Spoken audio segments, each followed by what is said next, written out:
The origins of hair. By week 22, a developing fetus has all of its hair follicles formed. At this stage of life, there are about 5 million hair follicles on the body. There are a total of 1 million on the head, with 100,000 of those follicles residing on the scalp. This is the largest number of hair follicles a human will ever have, since we do not generate new hair follicles anytime during the course of our lives. Most people will notice that the density of scalp hair is reduced as they grow from childhood to adulthood. The reason: our scalps expand as we grow. Hair follicles. Hair has two distinct structures: first, the follicle itself, which resides in the skin, and second, the shaft, which is what is visible above the scalp.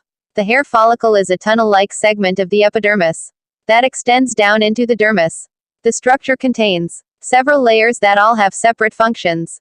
At the base of the follicle is the papilla, which contains capillaries, or tiny blood vessels that nourish the cells. The living part of the hair is the very bottom part, surrounding the papilla, called the bulb. The cells of the bulb divide every 23 to 72 hours. Remarkably faster than any other cell in the body. Two sheaths, an inner and outer sheath, surround the follicle. These structures protect and form the growing hair shaft. The inner sheath follows the hair shaft and ends below the opening of a sebaceous oil gland, and sometimes an apocrine scent gland. The outer sheath continues all the way up to the gland. A muscle called an arrector pili muscle attaches below the gland to a fibrous layer around the outer sheath. When this muscle contracts, it causes the hair to stand up, which also causes the sebaceous gland to secrete oil. The sebaceous gland is vital because it produces sebum, which conditions the hair and skin. After puberty, our body produces more sebum, but as we age, we begin to make less sebum. Women have far less sebum production than men do as they age. Hair shafts. The hair shaft is made of a hard protein called keratin and is made in 3 layers. This protein is actually dead, so the hair that you see is not a living structure. The inner layer is the medulla. The second layer is the cortex, and the outer layer is the cuticle. The cortex makes up the majority of the hair shaft. The cuticle is a tightly formed structure made of shingle-like overlapping scales. It is both the cortex and the medulla that holds the hair's pigment, giving it its color. Hair growth cycle. Hair on the scalp grows about 0.3 to 0.4 millimeters per day, or about 6 inches per year.